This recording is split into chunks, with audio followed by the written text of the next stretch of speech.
esta conferencia de hoy viene a ser una continuación de la que impartí en mayo, que ya digo que a algunas o algunos de vosotros estabais, porque al menos de algunas caras me acuerdo, ¿no? Entonces era 13 de mayo, estábamos en pleno confinamiento, todavía estábamos en fase de un elevado impacto, estábamos frotándonos los ojos para ver qué era lo que estaba pasando y para ver si era verdad lo que estaba sucediendo. Nos estaban sometiendo a todas horas con cifras de muertos, de ingresados en las UBIs, de enfermos, de contagiados, y la verdad es que todos, o casi todos, nos tenían en vilo y teníamos el miedo metido en el cuerpo, quien más, quien menos, pues tenía, como digo, el miedo metido en el cuerpo. Mirabas por la ventana y veías las calles desiertas y toda una sensación como de que esto no podía ser, como de irrealidad, como de ciencia ficción. Pero a medida que fueron pasando las semanas, pues bueno, tuvimos que ir acostumbrándonos a que esto era verdad, que esto estaba sucediendo de verdad y que había que ir aceptando lo que era una realidad. Y es que, bueno, esta pandemia pues había venido y por el momento se iba a quedar entre nosotros.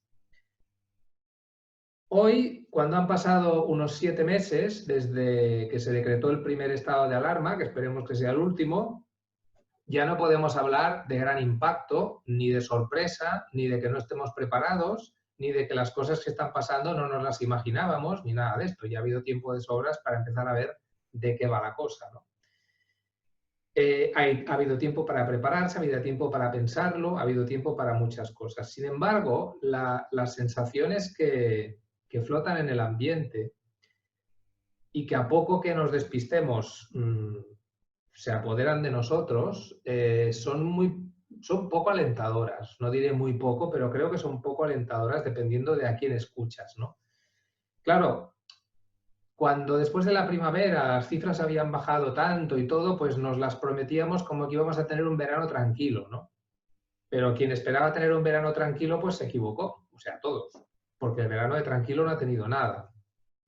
Después también pensábamos pues, que, bueno, que habría una tregua hasta la segunda oleada, ¿no? Que los expertos nos decían que sería en otoño. Bueno, pues no, tampoco lo acertamos porque la cosa no ha parado. Es decir, no nos han dejado tranquilos en ningún momento. La verdad es que nadie ha acertado prácticamente en casi ninguna de las previsiones o predicciones que han hecho. O sea, los presuntos expertos y los políticos y todo el mundo se atreve a hacer afirmaciones y predicciones y luego la mayoría fallan como una escopeta de feria, pero luego como nadie se acuerda de lo que han dicho, pues continúan diciendo otras de diferentes, ¿no?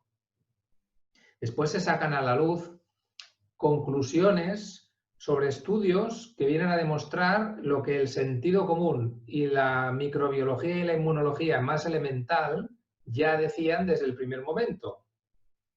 Sin embargo, parece que si no hay un gran estudio que lo avale, pues no nos lo creemos, pero son cosas que ya de puro sentido común caían por su propio peso.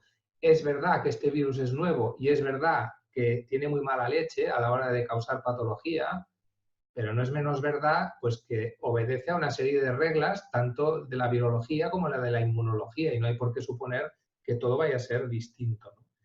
Luego se sacan conclusiones en base a excepciones, ¿no? Es decir, ha aparecido un individuo en no sé qué país que se ha visto que se ha reinfectado 6 meses después. Por lo tanto, esto no deja inmunidad y todo el mundo muerto de miedo porque vio que lo había pasado y que creí que ya estaba tranquilo, tampoco. Es decir, de la excepción, no es que se haga la norma, pero sí que se mete miedo en base a la excepción. Y esto es un continuo, ¿no? Es un continuo, nos van mareando de Herodes a Pilatos, y a pesar de que, como digo, la mayor parte de las veces fallan, seguimos escuchando y lo peor de todo es que nos lo seguimos creyendo, lo que vamos escuchando, ¿no? Hoy han dicho que por la tele o por la radio, en el periódico, tal, parece que es palabra de Dios.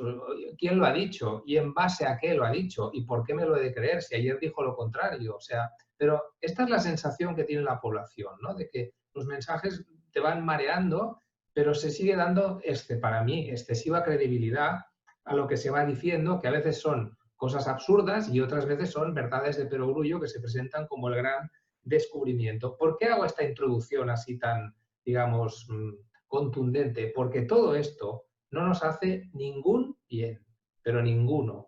Más bien nos hace bastante daño a todos, ¿eh? Y por eso, bueno, hay que tomar conciencia de qué es lo que está pasando, ¿no? Si echamos una mirada atrás a la conferencia de mayo, ya digo, los que estuvisteis, y si no, pues 4 pinceladas, ¿no? Por destacar algunos de los temas que toqué, ¿no? Hablamos, por ejemplo, de la nula o escasa o nula conciencia de mortalidad que tenemos en Occidente, ¿no? Que nos pensamos que vamos a vivir para siempre, y esa es una brecha por la que la pandemia entró y nos ha sacudido de arriba abajo, y lo sigue haciendo, ¿eh? Por el hecho de que nos pensamos que esto de morirse no va con nosotros. También hablamos de la vana obsesión que tenemos por planificar y controlar nuestras vidas, cuando la realidad es que nuestras vidas están sometidas a lo imprevisto, a la contingencia, que lo pueden poner todo del revés en cualquier momento. Muchas más veces de las que a nosotros nos gusta admitir, porque no nos gusta admitir que no tenemos el control sobre lo que nos pasa. También hablamos de cómo ignoramos el hecho de que somos vulnerables. Y el virus nos ha demostrado, por si no lo sabíamos, que somos tremendamente vulnerables. Los humanos somos muy vulnerables, por mucho que vayamos de churitos por el planeta, pero esa es la realidad. Y esa vulnerabilidad tampoco nos gusta, ¿no? Y hablamos también de la insufrible soledad de los enfermos y de los ancianos, que no es culpa del virus, sino que es culpa de nuestra reacción al virus. Esa es una puntualización importante, ¿eh? Los enfermos están solos, los ancianos están solos por cómo nosotros reaccionamos al virus, no por el virus en sí.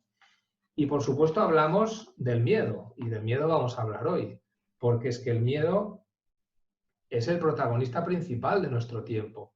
Es la palabra que flota en el ambiente, tanto si se verbaliza como si no, y es, pues esto, lo que se percibe en cualquier medio, ¿no? Es decir, ha tomado posesión de nuestro tiempo. Y el miedo va de la manita de su prima hermana, la incertidumbre, que es algo que llevamos muy mal. ¿Por qué? Porque la incertidumbre es la antítesis de la seguridad y del control a los cuales somos adictos.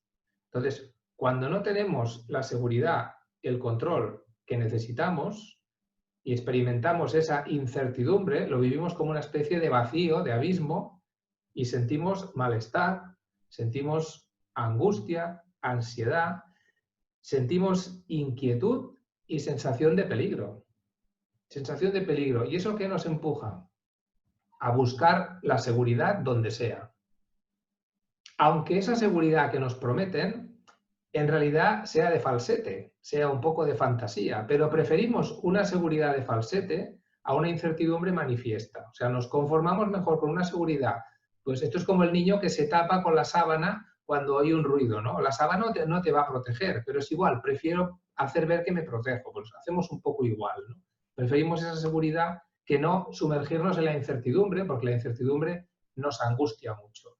Claro, probablemente no ha habido desde la Segunda Guerra Mundial ningún periodo de tanta incertidumbre y que haya afectado a todos los aspectos de la vida de las personas y durante tanto tiempo, porque lo que nos queda, ¿no? Porque claro, esto no es solo un problema de salud, todos lo sabemos, esto es un problema económico, es un problema laboral, es un problema social, es un problema familiar, ¿eh? Es una situación que está incidiendo en todas las actividades que desarrollamos y está incidiendo en cómo se organiza la sociedad. O sea, está incidiendo en todo. Hemos tenido que modificar a la fuerza nuestros comportamientos, nuestras rutinas, todo lo que configuraba nuestra vida cotidiana.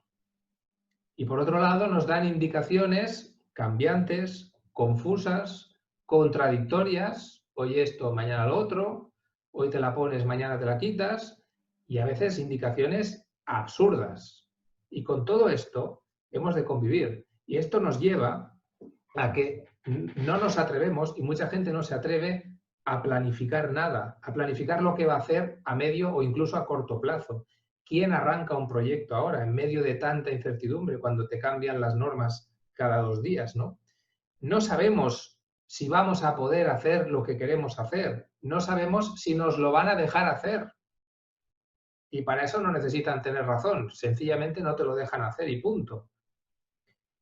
Y todo eso nos obliga a improvisar, a rectificar, a cancelar, cunde el desánimo, incluso puedes entrar en la desidia, en la inacción, ¿no? Es decir, jolín, es que al final ya, si ya no vale la pena, pues abandono, ¿no? Hasta que esto cambie yo no voy a poner nada en marcha. Hay mucha gente que está viviendo así, sobre todo en la parte más económica, ¿no? Pero quien dice económica dice cualquier tipo de proyecto, porque es que, claro, tú necesitas un marco para levantar un proyecto o para mantenerlo. Si ese marco no existe o te lo cambian cada 2 días, es muy complicado construir. Con lo cual, toda esta parte de construcción está como en congelación, ¿no? Bueno, pues esta gran incertidumbre es, nos guste o no, la realidad a la que debemos enfrentarnos. Que vamos a tener que vivir en medio de una gran incertidumbre durante un tiempo que también es incierto. Y esto le añade un mayor componente de angustia. O sea, no sabemos cuánto tiempo va a durar esto. Y eso todavía lo complica más, porque es el vacío sobre el vacío, ¿no? Entonces, una de dos, o nos adaptamos o lo podemos pasar francamente mal, como ya hay gente que lo está pasando muy mal. Y ya no me refiero solo a pasarlo mal porque no lleguen a fin de mes, me refiero a pasarlo mal en sentido más existencial, ¿no? Decir, bueno, ¿qué hago? ¿Qué hago con mi vida, ¿no? En esta situación. Esta incertidumbre es uno de los factores que alimentan nuestro miedo, por supuesto que sí. Claro, nos han cambiado el mapa. Nosotros estábamos acostumbrados a pisar por un terreno y de repente nos han cambiado el mapa y nos lo han convertido en una especie de campo minado. Y no sabemos, porque nos están todo el rato advirtiendo, cuidado, cuidado, si vamos a pisar en un momento una mina y vamos a saltar por los aires. Y claro, en esa situación de incertidumbre y de temor, de que no sé lo que tengo que hacer, es muy difícil seguir viviendo, ¿no? Por tanto, esta incertidumbre, como digo, lo contrario de la seguridad que tanto necesitamos, es un elemento a tener en cuenta cuando hablamos del miedo, que es lo que titula la conferencia. Pero no es el único factor que determina nuestro miedo. Evidentemente no es el único factor. Vamos a recordar brevemente qué es esto del miedo. Es decir, el miedo es una sensación, una emoción anticipatoria.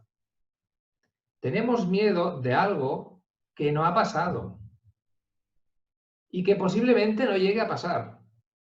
O sea, no tenemos miedo de algo que ya ha sucedido, sino que nos anticipamos. Yo tengo miedo de vivir o experimentar o de que me suceda determinada cosa. Pero la realidad es que esto todavía no ha ocurrido y quién sabe, tal vez no llegue a ocurrir nunca, ¿no? En este sentido, el miedo es una emoción que, por un lado, tiene su función protectora de nuestra integridad, porque tenemos miedo, pues somos prudentes y no nos metemos en según qué berenjenales, o sea que nos protege, pero tiene un componente tremendo de gratuidad, o sea que es de más, que no es necesario. Y esto se muestra sobre todo cuando, como digo, algo que nos da mucho miedo que pase, o no pasa, o cuando pasa, pues no había para tanto. Es decir, tanto miedo que yo tenía y ahora resulta que pues tampoco ha habido, no ha habido para tanto, ¿no? Y entonces te entra la risa, pero la próxima vez volverás a tener el mismo miedo. ¿Por qué? Porque no lo puedes controlar. Y esta es una de las características del miedo. Es anticipatorio y, por otro lado, aparte de ser una sensación tremendamente desagradable, de las más desagradables que conocemos, que a veces se convierte en terror, que te paraliza, es irracional. El miedo no surge de aquí. El miedo no es producto de la lógica y de la razón. Es decir, no hacemos un análisis de la situación y entonces decidimos si tenemos miedo o no tenemos miedo. No funciona así. El miedo surge de otro sitio, de otra parte de nuestro organismo. Entonces, como no surge de la lógica, como no surge de la razón, tampoco responde muy bien a la razón. Es decir, quitarle el miedo a alguien con argumentos es muy difícil. ¿Por qué? Porque no es con argumentos que ha cogido ese miedo, sino que el miedo ha surgido de otro sitio.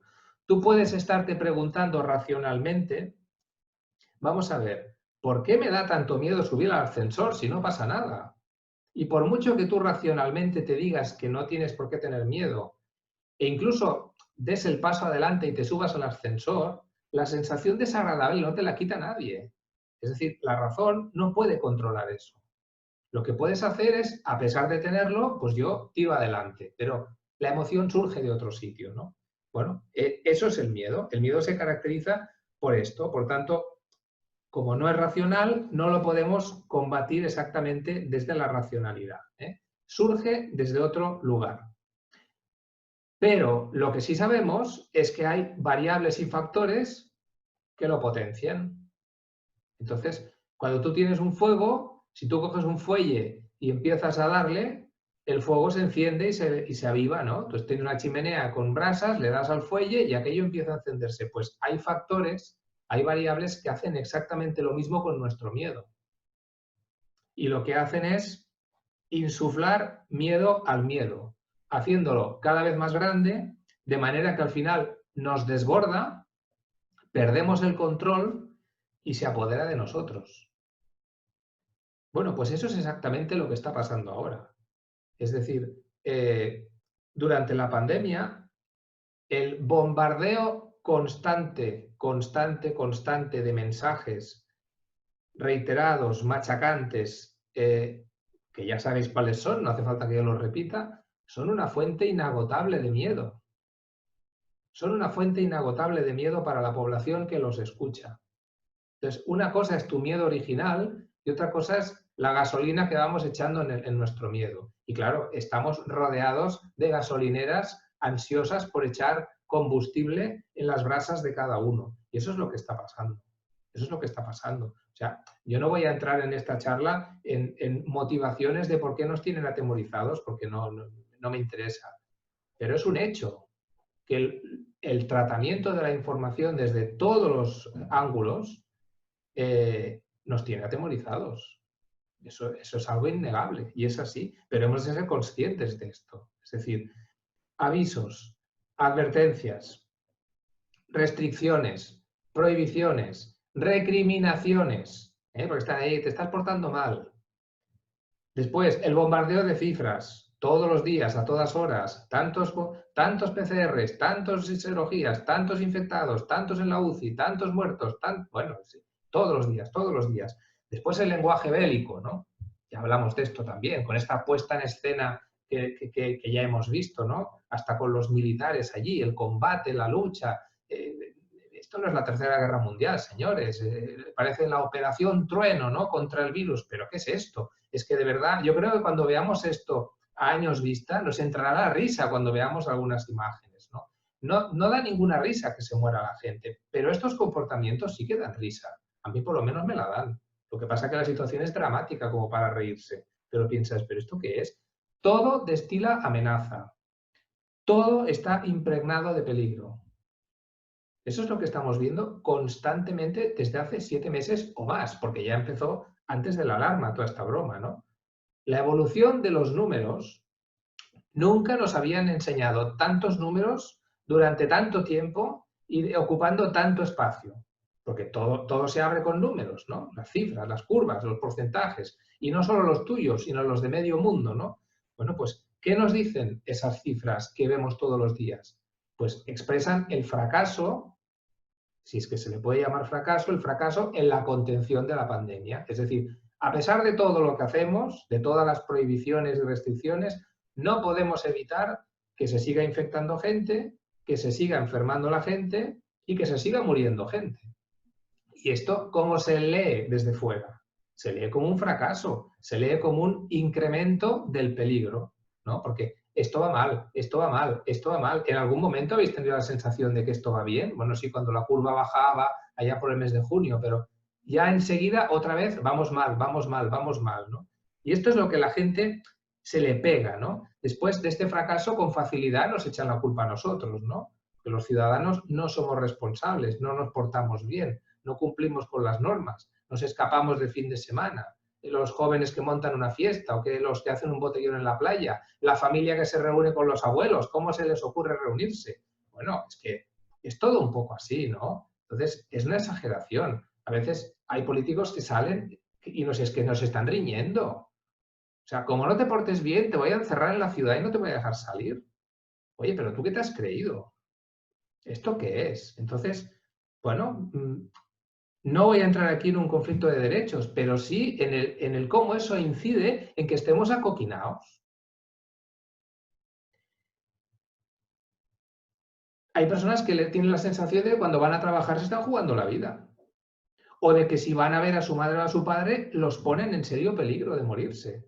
O de que si llevan al niño al cole, igual se me muere. O de que se juegan el tipo si suben a un autobús o un tren, ¿no? Todo esto tiene a la población atenazada. Hablo de promedio. Cada uno de vosotros estará llevando su propia experiencia. Pero hay mucha gente que está absolutamente atenazada y acobardada. Y de esta manera la vida se hace invivible para mucha gente. Decía Marcel Proust que es un error creer que la escala de los miedos corresponde a la de los peligros que los inspiran. Es decir, efectivamente, el miedo a menudo no guarda proporción con lo que lo causa, sino que es mucho mayor. Lo que nos podemos preguntar ahora es, ¿realmente a qué escala de peligros nos estamos enfrentando? Todos sabemos que el virus es muy peligroso, pero esto no significa que vivir sea muy peligroso. Es decir, no podemos extraer del hecho de que este virus ha causado pues, un tanto por ciento de mortalidad y hay gente que bla, bla, bla, consecuencias para todos, porque eso no es razonable. Cuando se convierte, al final, lo de los riesgos es una cuestión de probabilidad. ¿Y cuál es la verdadera probabilidad de que pasen determinadas cosas? Y a lo mejor tenemos una sensación que no es exactamente la real, ¿no? Porque esta información tampoco se da. Cuando convertimos lo altamente improbable en un peligro generalizado del que hay que protegerse a toda costa, eso no tiene demasiado sentido. Tú no sales a la calle con casco por si te cae algo de un balcón, ¿verdad que no? ¿Y te puede caer algo de un balcón? Hombre, pues sí, de vez en cuando. ¿Y si te cae algo en un balcón te puede hacer daño? Sí, claro, te puede dejar tieso en la calle. Pero no salimos con casco. ¿Por qué? Porque es muy improbable. Entonces, hay cosas que se están dando como altamente probables y peligrosísimas cuando, bueno, sería muy discutible. En las condiciones de protección, ¿eh? No saliendo a pecho descubierto.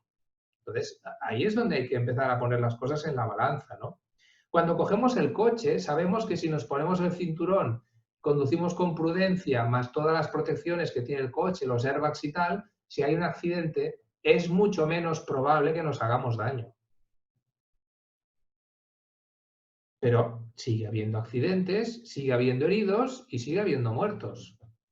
La única manera segura de no tener un accidente de coche es no cogerlo. Pero este argumento no nos vale para la vida. Ponernos mascarilla, lavarnos las manos, desinfectarlas, guardar las distancias y evitar situaciones de aglomeración, sobre todo en espacios reducidos o cerrados, son medidas que por puro sentido común, y no necesito estudios para esto, por puro sentido común, reducen y mucho la probabilidad de contagiarte. Y si te contagias, reducen mucho la probabilidad de que te contagies con una gran carga viral y, por tanto, probablemente tendrás una infección mucho más llevadera.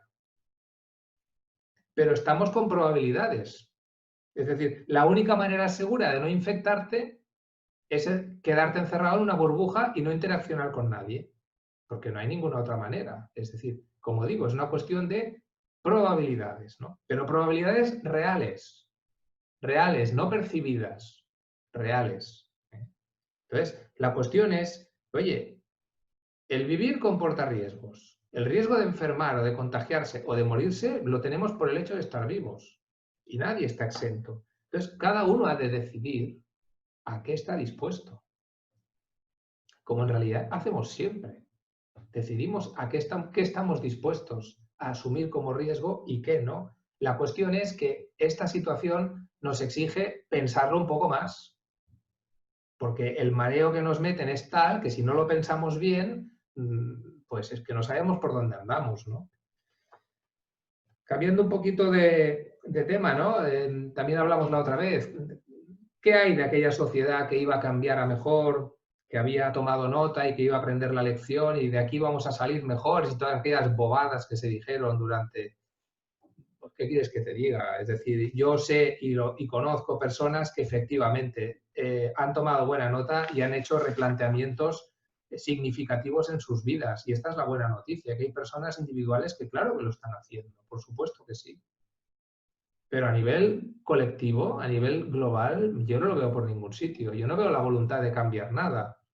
La pandemia se está tratando como algo transitorio. Es una desgracia transitoria que durará hasta que venga la vacuna. Y cuando venga la vacuna, chimpún, se acabó. Ya podremos vivir como vivíamos antes. Esta es la esperanza que tiene la mayor parte de la gente y la que te van repitiendo hasta en los anuncios, ¿no? Cuando podamos volver a tomar nuestras cervezas como queramos, bueno, siempre es un poco lo mismo. Es decir, la vuelta a la normalidad es volver a hacer lo mismo que hacíamos antes. Y esto tiene un doble problema. Por un lado, que seguimos pensando que esto es pasajero, cuando en realidad no lo sabemos seguro cómo de pasajero va a ser. Y si realmente vamos a poder volver a la vida exactamente como la teníamos antes, cosa que dudo. Pero aparte de esto, de que traduce esta sensación de provisionalidad, lo que quiere decir también es que no hemos aprendido nada. Porque la pandemia se presentó, por lo menos indirectamente, como una oportunidad. Es decir, ha puesto patas arriba a la sociedad y ha enseñado unos agujeros negros tremendos. Por tanto, estos agujeros negros, que ya estaban antes, es la oportunidad de decir, vale, viendo esto, hemos de cambiar el modelo de determinadas cosas. No vamos a entrar ahora en qué cosas, pero vamos, podemos empezar por el modelo sanitario, el modelo sociosanitario de la gente mayor, el tema medioambiental, lo que queráis. ¿Dónde está eso? ¿Dónde está la voluntad de que realmente ahí se vayan a introducir cambios? A mí, yo no la veo por ninguna parte. Yo lo que veo es ese deseo de que todo vuelva a ser como antes. ¿Y quién va a permitirnos que vuelva a ser como antes? La santa vacuna, ¿no? Entonces, la pandemia nos ha obligado a cambiar la plantilla de vida. La plantilla que teníamos ahora no nos sirve. Tenemos dos opciones. Realmente configurar una nueva plantilla que se vaya adaptando a la nueva situación, que no sabemos exactamente cuál va a ser en los próximos meses, o empeñarnos como sea en meter la plantilla anterior cuanto podamos con calzador, como las hermanastas de la Cenicienta, ¿no? Intentando meterse el zapato como sea, pero no les encaja. Pues esto es lo mismo. No podemos intentar meter como sea la plantilla anterior porque quién sabe, igual la plantilla anterior ya no la podemos utilizar más. No lo sabemos. Es que no lo sabemos. Entonces, bueno, o te adaptas o vas a sufrir mucho. Como nos pasa siempre que nos resistimos a los cambios. Resistir a los cambios genera más sufrimiento. Pretender que todo sea como antes, lo que te coloca es un poco en terreno de nadie, ¿no?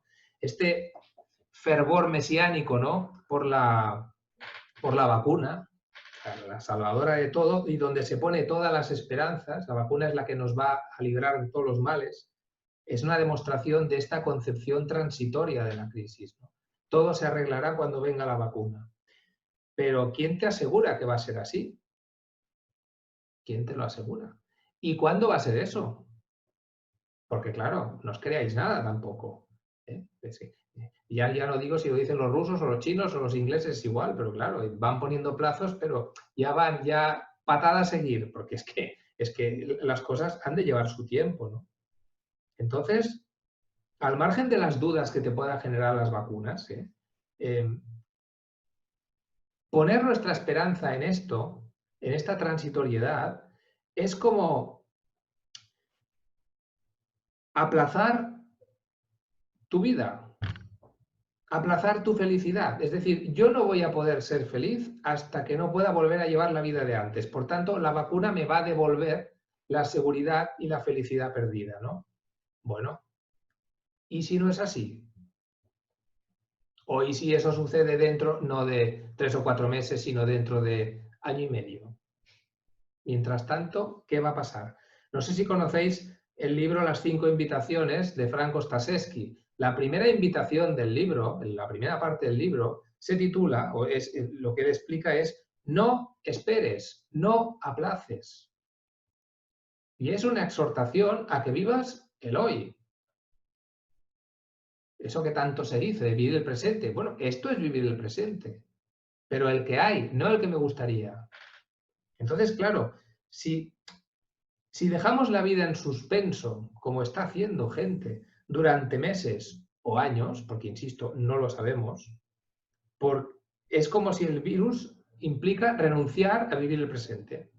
O sea, mientras esté el virus, yo no puedo vivir como yo quiero. Ya, pero es que el presente es lo único que tienes. Y además, posponer la vida para cuando la puedas recuperar como tú la quieres, dada la situación, la estás posponiendo para un plazo que no sabes cuál es. Y eso es tremendamente angustiante, ¿no? Porque claro, no ves llegar la meta. Entonces, claro, o vives el camino o vamos, o te vas a quedar por el camino, ¿no? Y toda esta angustia tampoco la recogen las estadísticas que nos enseñan, ¿no? Pongamos algunos ejemplos. Prolongar durante meses y meses la soledad de los ancianos con un régimen de visitas carcelario en algunos sitios, en nombre de la seguridad y de la salud pública, no solo es muy poco humano, porque es muy poco humano, sino que está teniendo y va a tener consecuencias desastrosas. Desastrosas. Entonces, claro, se puede entender que durante un periodo corto, en situación de máximo peligro, se haga una situación de excepcionalidad. Señores, se cierra todo. Pero no puedes prolongar eso durante un tiempo indeterminado, que ni se sabe cuánto va a ser, porque eso no hay quien lo aguante. Y porque además es que es de una gran inhumanidad. Entonces, oye, habrá que plantearse otras opciones, ¿no? Porque claro, esto es lo fácil. Pongamos otro ejemplo. Todos vivimos el escándalo que nos supuso saber durante la pandemia que los enfermos se morían solos. Bueno, pues se siguen muriendo enfermos solos en algunos hospitales y en algunas residencias e instituciones, sin que los familiares tengan la posibilidad de acompañarlos y a veces sin ni siquiera sepan qué es lo que está pasando de puertas adentro de esa residencia. ¿Pero esto qué es? Pero, o sea, es que ¿hasta cuándo vamos a aguantar esto? Lo inhumano no es morirse, que por cierto es muy humano. Lo inhumano es morirse solo. Eso sí que es inhumano. Y si es por decreto, peor. Entonces, esto no se puede prolongar durante un tiempo indeterminado hasta que nos den permiso porque ya tenemos la vacuna. Porque, a ver, es que las cosas van así, ¿eh? Y otro ejemplo, ¿no? Esto ya relacionado más con actitudes individuales. Hay gente que se ha recluido. Hay gente que se ha recluido por miedo a lo que les pueda pasar o se han recluido por miedo a contagiar a sus mayores, ¿no? Entonces, bueno, pues nada, la vida ha quedado en suspenso hasta que la situación nos permita volver a salir y a interaccionar con gente y tal. Bueno, pues oye, cada uno toma sus decisiones, ¿no? Pero esto está pasando. Hay personas que exigen todas las garantías para volver a su puesto de trabajo y si no, no vuelven. O que exigen todas las garantías de seguridad para llevar a sus niños al cole o si no, no los llevan. Pero es que esta seguridad que se pide es imposible. No existe. Pero es que no ha existido nunca. O sea, la seguridad absoluta no existe. Y ni existía antes, ni existe ahora. Entonces, vivir comporta riesgos. Y ahora tenemos unos de nuevos. Hay riesgos que los tenemos completamente asumidos y no les damos ninguna importancia. La mayoría de los que estamos aquí nos subimos al coche tan campantes. Y sin embargo, cada año se muere de accidente de tráfico 1.250.000 personas en el mundo. Pero no pensamos en ello. Tampoco nos lo dicen todos los días, para desayunar, para comer y para cenar. ¿Cuántos heridos y cuántos muertos ha habido por accidente en tu barrio, en tu ciudad, en tu comunidad, en tu país, en tu continente? Bueno, claro, no te lo dicen. De vez en cuando la DGT hace una campaña y entonces te acuerdas un poco más, pero no te lo dicen. Pero la realidad es que hay unos números. La realidad es que tú cada vez que te subes al coche, a la moto o a la bici por ciudad, asumes un riesgo estadísticamente demostrable de tener un accidente y de hacerte daño con secuelas o no, o incluso de morirte. Pero no dejamos de coger el coche, ni la moto, ni la bici. son riesgos que están completamente integrados y asumidos, ¿no? Son como peajes, ¿no? Que se pagan. Bueno, pues tal como está evolucionando la pandemia, con lo que llevamos ya, tal vez es el momento de plantearse también qué riesgos estoy dispuesto a asumir. Y tal vez es el momento de dejar de escuchar a los otros y empezar a escucharte a ti mismo y decidir tú qué es lo que puedes y no puedes hacer, qué es lo que quieres y lo que no quieres hacer, independientemente de lo que dicen que te permiten o no te permiten hacer. Siendo consciente de los riesgos, claro que sí. Tú has de valorar, ponderar las probabilidades, ¿no? Porque riesgos lo hay, no lo olvidemos, o sea, hay un peligro. Pero bueno, pongamos el peligro en su justo lugar. También es peligroso coger la moto por Barcelona. Entonces, y cuando toméis estas decisiones, a la hora de valorar a qué estoy dispuesto a arriesgarme y a qué no, hacedlo teniendo en cuenta qué es para vosotros vuestra salud. Es decir, contactad con lo más esencial de vuestra salud. ¿Qué es la salud para ti? Para ti. No para el gobierno, ni para el Ministerio de Sanidad, ni para la Consellería. No, para ti. Para ti, ¿qué es tu salud? ¿Qué es lo más importante de tu salud? ¿Cómo valoras tu salud? Y en base a esto, te respondes lo que vas a hacer o lo que no. Porque claro, la salud no es no morirse. La salud no es no contagiarse y ya está. Esto es una estupidez. La salud no se limita a lo físico, a la estadística de infectados, sino que va mucho más allá. La salud tiene mucho que ver con cómo me siento yo en mi vida, cómo me siento yo en mi vida. Cuando se dice esta trivialidad, ¿no? De que, bueno, pero es que la salud lo primero. Bueno, la salud lo primero. Con este argumento justificamos cerrar y paralizarlo todo. Pero cuando tú dices la salud lo primero, ¿de qué salud me estás hablando? Estás hablando solo de que la gente no se infecte y no se muera del coronavirus. Ya está. Ahí cierro paréntesis. Eso es salud para ti, para justificar esto. Porque si no, no podrías decir esto, ¿no? Entonces, claro, no se tiene en cuenta todo lo demás. Y eso para mí es un error muy grave y que está teniendo consecuencias en nuestra sociedad y las que seguirá teniendo. Mirad, no tiene salud quien pierde el trabajo porque la actividad se ha paralizado, ¿no? Tampoco puede tener salud el que ve cómo el negocio pequeño que había levantado durante años se le va a la ruina en 4 días porque no le dejan abrir. Tampoco tiene salud quien tiene dificultades para pagar el alquiler o la hipoteca. Y tampoco tiene salud aquella persona que fue obligada a encerrarse en su casa, en una vivienda insalubre, o en la que tenía que convivir con alguien que le hacía la vida imposible, porque esto del confinamiento está muy bien si tú tienes una vivienda decente y te llevas bien con los de dentro, si no, es una tortura china, es la antítesis de la salud. Tampoco tienen salud los mayores a los que no pueden abrazar sus hijos o sus nietos, ¿no os parece? Y les escatiman la poca salud que les queda a los enfermos que tienen que morir en obligada soledad. ¿O no es eso también salud? No pueden tener salud las personas a las que les cambian las reglas del juego cada 2 por 3, sin una base razonable, con contradicciones y generando confusión y desorientación que desanima al más pintado. Ahora puedes abrir, ahora no puedes. Ahora un 20%, ahora te cierro. Y así está la gente. Y esto no se puede interpretar solo. Esto solo es dinero. Perdona, no es solo dinero. Es mucho más que dinero. Va mucho más allá esto. No pueden tener salud quienes ven dinamitado su proceso de duelo antes de empezarlo, porque no pueden despedirse de sus muertos. Y porque además no pueden estar acompañados de sus amistades, porque solo pueden ir 3 o 4 o los que sean. Y tampoco puede tener salud quien está todo el día escuchando noticias amenazantes. Pero todo este gran déficit de salud, que para mí lo es, todo este brutal déficit de salud que está castigando y de qué manera a la población, esto no aparecerá en las estadísticas. Esto no aparecerá en las cifras. Y esto será un tributo que van a pagar individualmente las personas y las familias. Y ya verás tú el trabajo que habrá para levantar esto. Pero desde la concepción de que salud es no ponerte enfermo, todo esto no se contempla.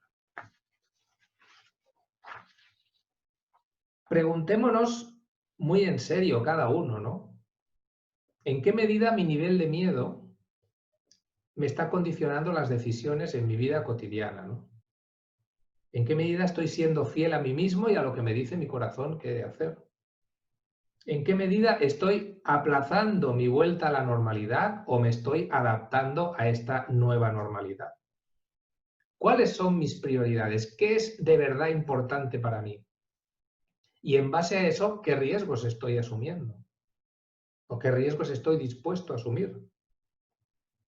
Y lo más importante, ¿en qué medida estoy decidiendo yo o estoy permitiendo que otros decidan por mí?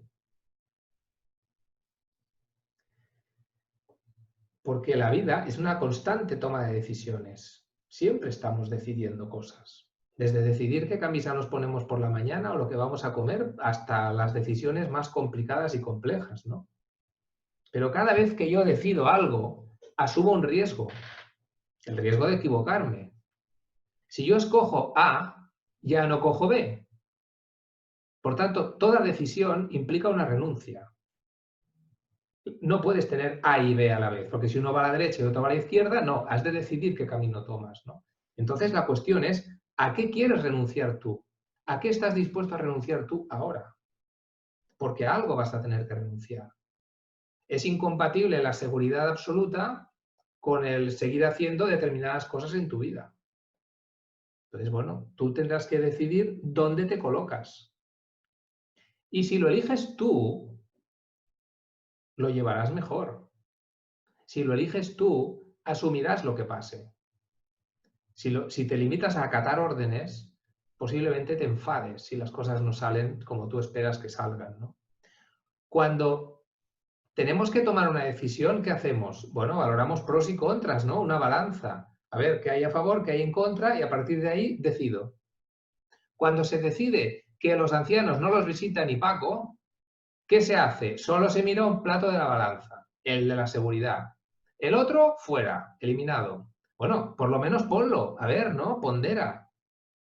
Y hay sitios donde lo han hecho. Entonces, claro, no es carta blanca, todos para adentro, pero intentan buscar un equilibrio que devuelva a la humanidad, ¿no? Pero hay otros que no, que están blindados y allí no pasa nadie. Entonces, bueno, nosotros estamos obligados a valorar realmente los dos platos de la balanza. Porque estos ancianos a los que no se pueden ir a ver o que los ven 5 minutos o a través de una mampara o no, yo qué sé el qué, claro, ya lo ha dicho más de uno, ¿no? Es decir, no se van a morir del coronavirus, pero se van a morir de pena.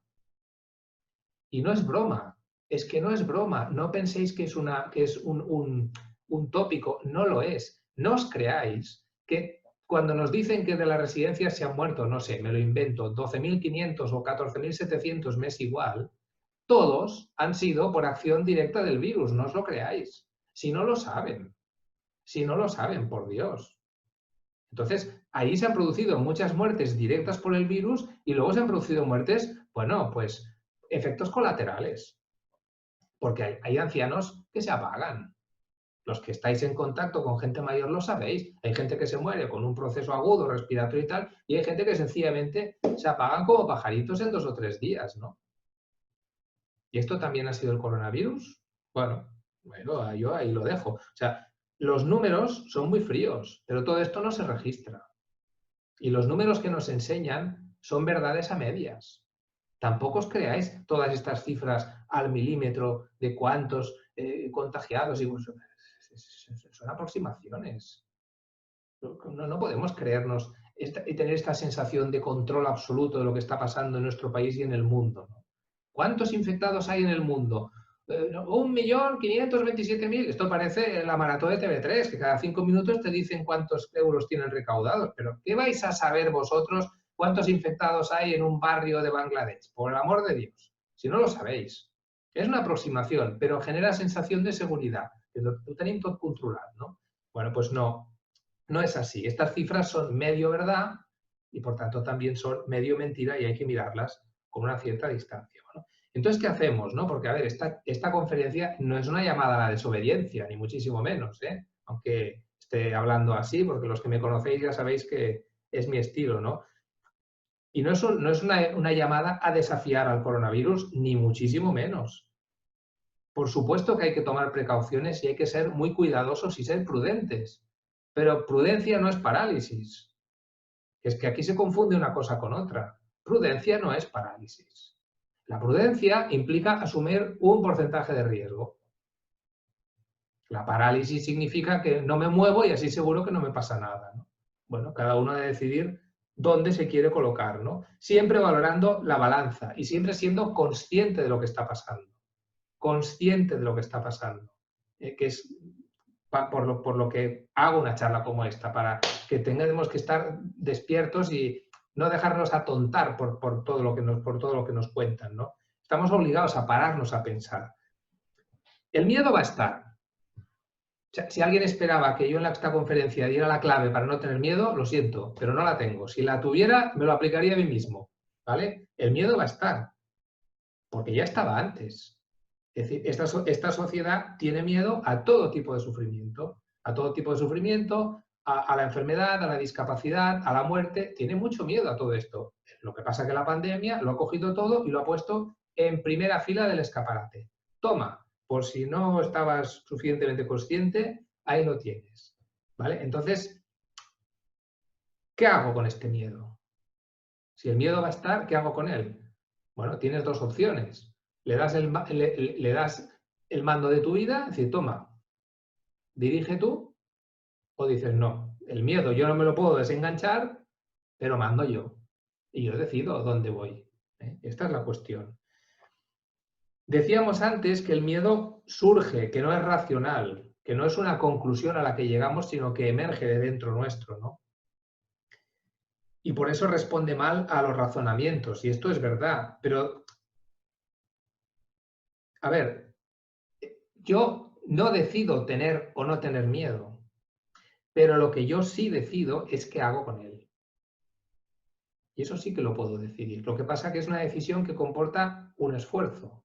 Pero yo puedo decidir qué hago con el miedo. Si me dejo arrastrar por él o intento controlarlo. Mirad, comparémoslo con, por ejemplo, cuando nos enfadamos. Cuando tú te enfadas, si dejas que la cosa vaya haciendo ebullición y si hay alguien que además te va pinchando desde fuera, el enfado se va calentando, calentando la olla y al final explota en ira. Y cuando llega la ira, entonces es cuando dices y haces cosas de las que luego te arrepientes. Cuando te conoces, y eso es un signo de madurez, eres capaz de identificar el enfado y no permitirle que llegue a convertirse en ira. Por tanto, lo desactivas antes. Lo controlas, lo contienes, lo distraes. Y esto, bueno, pues son cosas que las personas que maduran aprenden a hacerlo. Los que no, pues se ponen como basiliscos cada vez que se enfadan. Pues con el miedo pasa un poco lo mismo. Es decir, cuando yo tengo miedo, si me dejo arrastrar por él, bueno, se propaga como si pego fuego a un campo seco. O sea, vamos, aquello corre como la pólvora. Si se lo permito. Si se lo permito. Y si encima dejamos que sople viento, ¿no? O que le echen gasolina al terreno, bueno, entonces aquel fuego ya se descontrola completamente y arrasa con todo. Y arrasa con todo. Pero claro, en lugar de dejar que sople el viento y echar gasolina, yo puedo proteger el campo del viento y puedo ir remojando el terreno. De manera que aunque haya fuego, no se me desmadre. Y lo mantenga dentro de un perímetro de seguridad, ¿no? Y esto me permite, a pesar de tener el miedo, bueno, que no, como digo, no perder el control. ¿Esto lo podemos hacer? Claro que lo podemos hacer, pero no sale solo.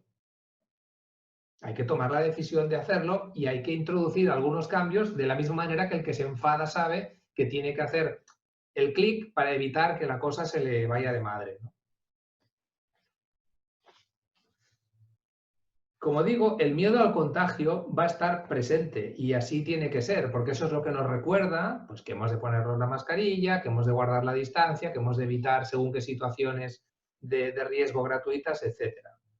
Todas estas medidas las integramos en nuestra conducta. Ya lo hemos hecho. Es que yo creo que la mayor parte de la gente ha integrado esta conducta ya.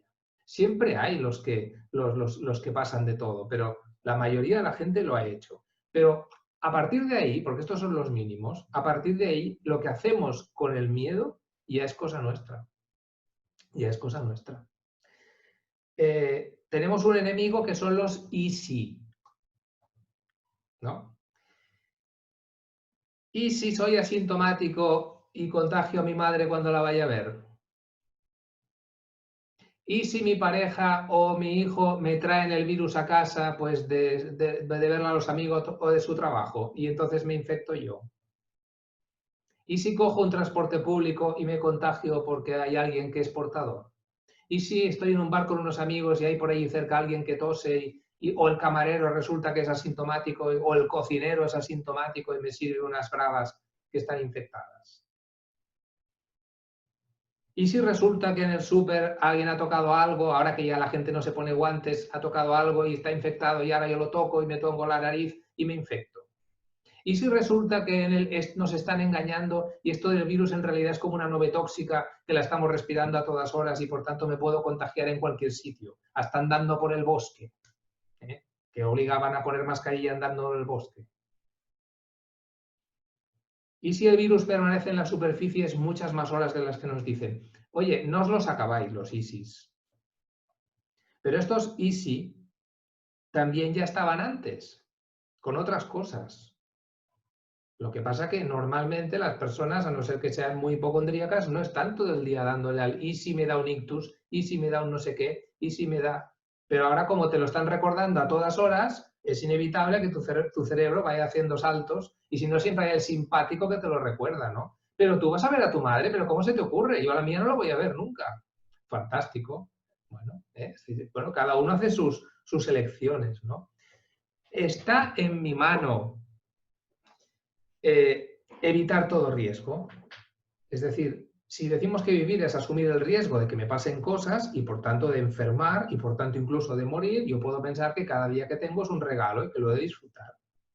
Está en mi mano evitar al 100% el riesgo de contagiarme, el riesgo de enfermar o el riesgo de morir de coronavirus o de otra cosa, porque cuidado, aquí parece que ya nadie se muere de otra cosa y las otras cosas siguen existiendo exactamente igual que antes. Pero estadísticamente no existen, por lo visto.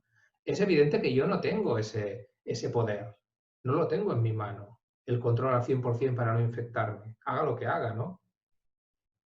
¿Tengo el control sobre todo lo que me pueda pasar en la vida? No, no lo tienes. Y si te crees que lo tienes, vas listo. ¿Lo tiene el gobierno? Sí, menos aún. Entonces, en el momento en que tú aceptas e integras la propia mortalidad, es decir, en el momento en que tú aceptas que eres una persona vulnerable y que puedes enfermar y puedes morir, y eso puede pasar aunque no tengas ninguna ganas de que pase, te liberas del peso de tener que estar protegiéndote a todas horas.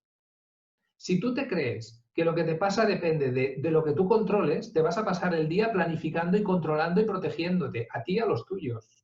Si tú admites que tú tienes un control hasta cierto punto y el resto no depende de ti, bueno, pues entonces te liberas un poco de la carga. Y esto nos cuesta enormemente, porque además nos educa para lo contrario, ¿no? En salud, es decir, lo que te pase depende de ti y si pasa algo malo es culpa tuya, porque comes mal, porque no haces esto, porque no haces lo otro. Están aplicando exactamente el mismo esquema, ¿no? Claro, la cosa no va así, ¿no? Si yo admito la posibilidad de que algo pueda pasar, me libero de parte del miedo. De verdad, es que es así. Si yo pienso esto no puede pasar bajo ningún concepto, entonces voy a pasarme el día protegiéndome.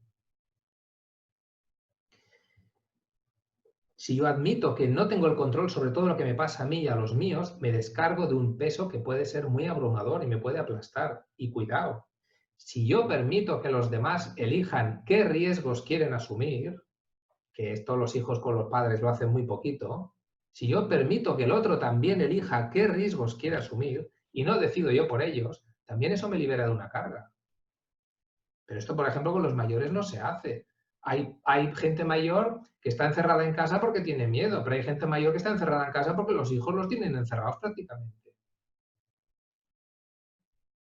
Y ellos deciden qué riesgos han de asumir sus padres. Bueno, ¿ya santo de qué? Pero esto ya sería otro tema que no, ya sería demasiado. Podemos pensar la vida y tomar decisiones coherentes con lo que en el fondo deseamos, con lo que en el fondo nuestro deseamos. Tenemos esa capacidad, lo podemos hacer. No tenemos por qué dejarnos llevar por la inercia del miedo. Este miedo que se alimenta desde fuera de la manera que ya he explicado y que no es nuestro. Este miedo que se te pega cada vez que te dicen que ha habido más muertos y que la curva va para arriba y que no la bajamos y que os vamos a confinar y dale, y dale, y dale, o las imágenes Este miedo no es tuyo. Este miedo te lo están pegando desde fuera. No lo permitas.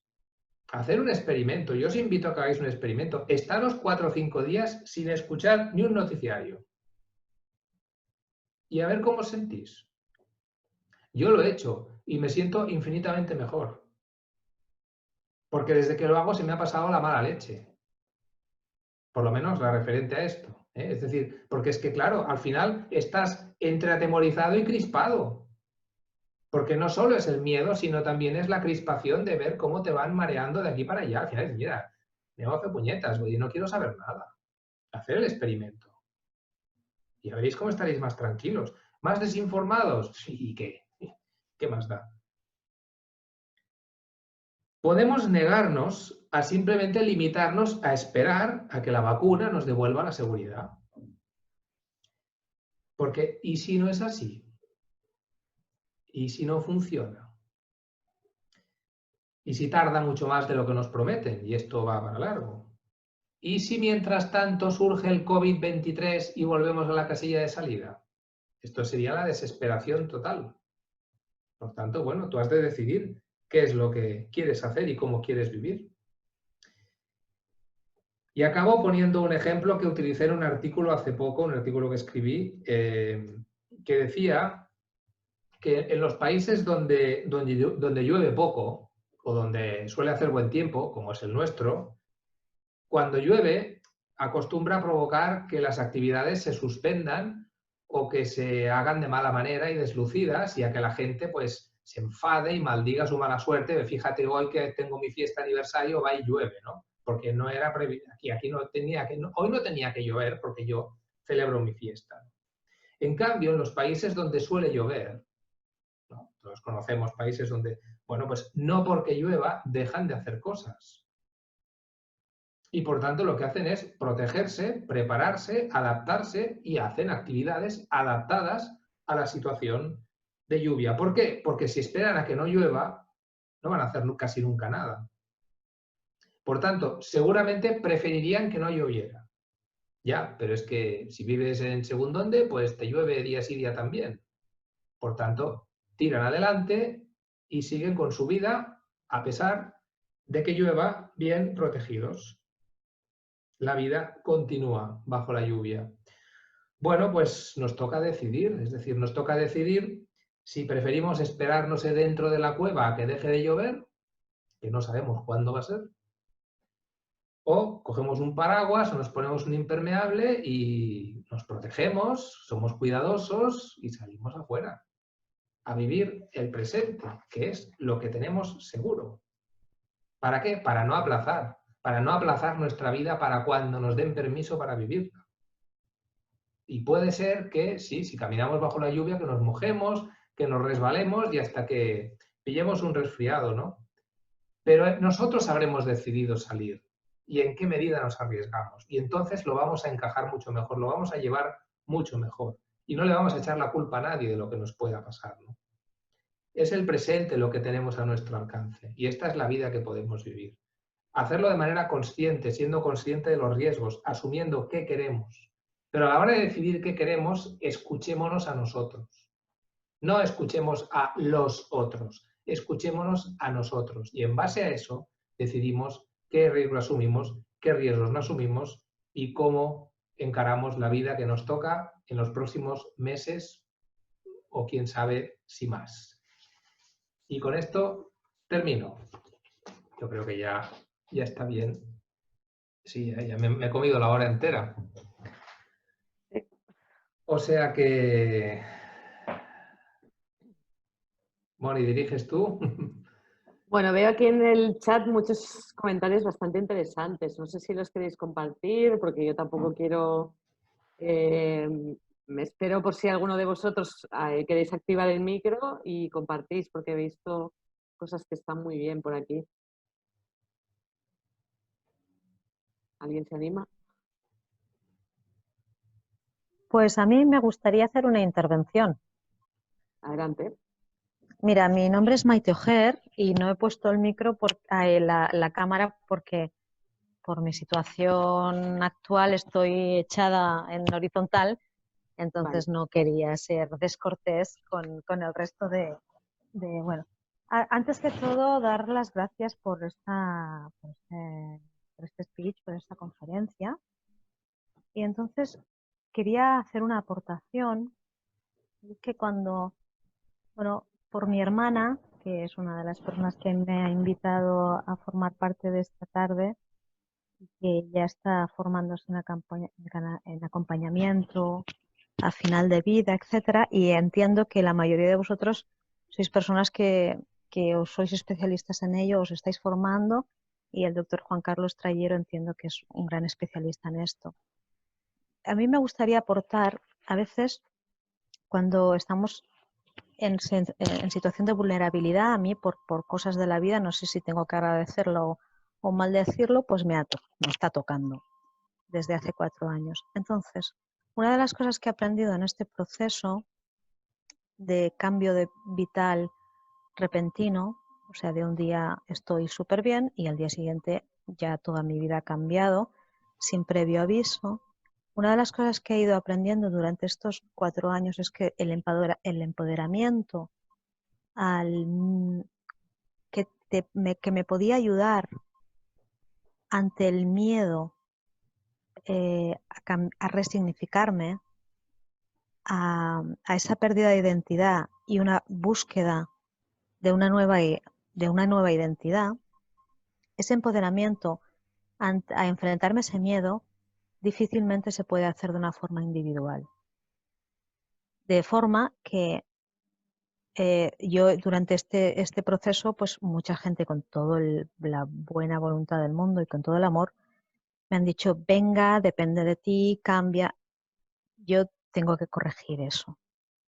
No creo que nadie pueda empoderarse individualmente. Desde las ciencias sociales sabemos que eso no es posible. Y por eso creo que vuestra labor de acompañamiento es fundamental. Desde una escucha activa y desde un acompañamiento no solo en la vulnerabilidad, sino en el empoderamiento hacia el cambio de la posibilidad de la redefinición sobre la vulnerabilidad, que por otra parte es la manera más normal de redefinirse, porque somos vulnerables, todas. Bueno, simplemente era mi aportación, no quiero comer más tiempo, gracias. Muchas gracias.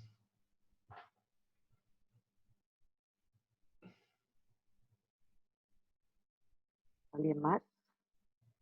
Por aquí he visto que habéis hablado mucho, sobre todo del tema de las personas mayores, bueno, del aislamiento social que están teniendo, de que incluso habéis dicho, no digo nombres, porque quien quiera participar, pero bueno, habéis comentado a alguien que está provocando no tanto el COVID, sino la situación de aislamiento, que estas personas puedan morir o bueno, pues estar muy mal.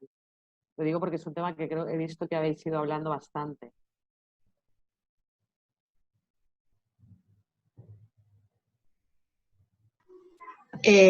Hola. Hola, Hola. Miriam. Hola. Bueno, ante todo, muchísimas gracias por brindarnos esta oportunidad, ¿no? de poder disfrutar de Juan Carlos, de tus conocimientos, tus experiencias, tu visión, que me encanta. Yo, el único miedo que tengo justamente, ¿no? Es precisamente este, ¿no? ¿Cómo puedo reconducir una situación tan dura como es que, bueno, hace cosa de un mes aproximadamente, pues perdí a mi hermana y mi madre no sabe nada porque justamente está en una residencia y entonces pues nos aconsejaron a la psicóloga del centro, evidentemente, que bueno, irla preparando poquito a poco porque es una noticia que dicha así de golpe y sin tener la oportunidad de haber podido ir al funeral, pues esto había que gestionarlo de otra manera, ¿no? Porque mi madre de movilidad está mal, pero en cambio neurológicamente está bien. Y entonces el miedo yo que tengo es justamente de lo que está ocurriendo, no de lo que pueda ocurrir, sino justamente de lo que está ocurriendo ahora. Yo hay días que, sobre todo cuando llega esta hora, pues es como que me come por dentro, ¿no? Este miedo de qué va a pasar con mi madre cuando pueda saber la noticia, ¿no? Justamente de lo que tengo miedo es de este apagamiento, ¿no? De que se pueda ir apagando porque, claro, ya es el segundo hijo que pierde, ¿no? Entonces, es un poco el miedo a esta deshumanización y cómo vamos a poderlo remontar, ¿no? Porque es que no es solo esta tragedia, sino todo lo que viene de antes, porque desde el 13 de marzo no sale a la calle a pasear.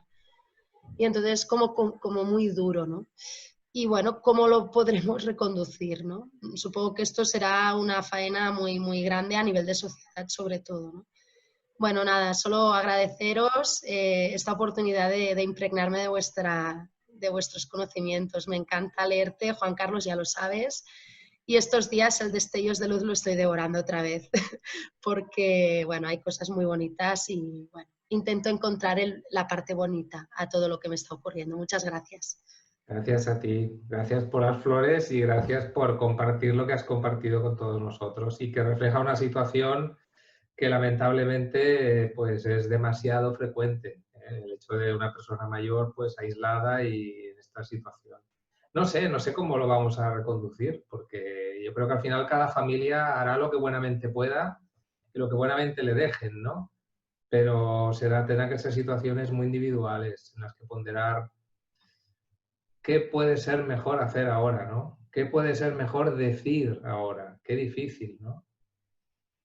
No sé, yo no, ni muchísimo menos querría decir lo que hay que hacer. Yo creo que en estas situaciones hay que intentar escucharse el corazón e intentar situarse en el corazón del otro, de qué querría el otro, y a partir de ahí ver cuál es el camino que parece que hay que seguir.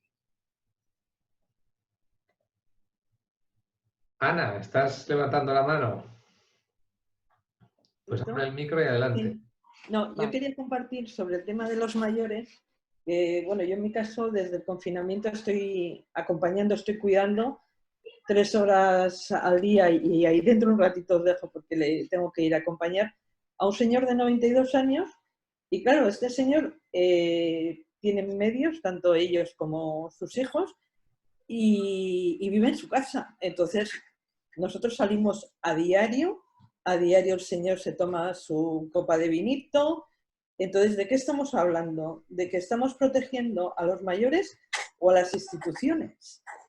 Porque nosotros en ningún momento, ni el señor ni yo, los hijos durante el confinamiento al principio, yo era la intermediaria, ellos le protegieron, pero ahora salimos todos y yo creo que es eso, que también estamos... no estamos hablando con propiedad porque no estamos protegiendo a los mayores, porque las personas con 92 años, como es nuestro caso, y valentía y empoderamiento, en ningún momento tenemos miedo y yo creo que este señor, pues bueno, morirá de otra cosa por edad, pero para nada del COVID, y si nos toca, lo que tú dices, es una probabilidad, pero salimos a diario todos los días. Entonces, es que es eso, estamos verdaderamente no admitiendo algo que tú lo has dicho con toda tu diplomacia, Juan Carlos, siempre, de que el problema son las instituciones que tenemos y lo que estamos protegiendo es a instituciones que no funcionan. Quería aportar un poquito desde mi experiencia y lo que estamos compartiendo ahora. Gracias, Ana. Pero en ese sentido yo lo que pretendía también es animar a que, bueno, las instituciones hacen lo que hacen y dicen lo que dicen, pero que las personas siempre tenemos un margen de maniobra y de decisión. Lo que pasa es que a veces no nos lo creemos. O sea, hay mucha gente que está limitándose a obedecer órdenes. O sea, a ver qué me dejan y qué no me dejan. También es verdad que, claro, con las amenazas, que si las multas, que si tal, pero bueno, al final, oye, no sé, por eso decía, ¿no?, que hay que pararse a pensar. A ver, vamos a ver, ¿yo qué quiero hacer? ¿Yo quiero salir o no quiero salir? ¿Voy a salir cada día, como explicas, o no voy a salir cada día? Bueno, pues hay gente que ha optado por esto y hay gente que ha optado por quedarse y no salir. Claro, mientras lo decidas tú libremente, el problema es que no lo estás decidiendo libremente porque estás muy condicionado por todo lo que te cae encima. Entonces, en realidad no es una decisión libre. Has de coger un poquito de distancia para ver realmente a qué peligros de verdad te estás enfrentando y ponerlo en situación. Porque claro, un señor de 92 años no solo tiene el riesgo del coronavirus, tiene un montón de riesgos más que los lleva consigo.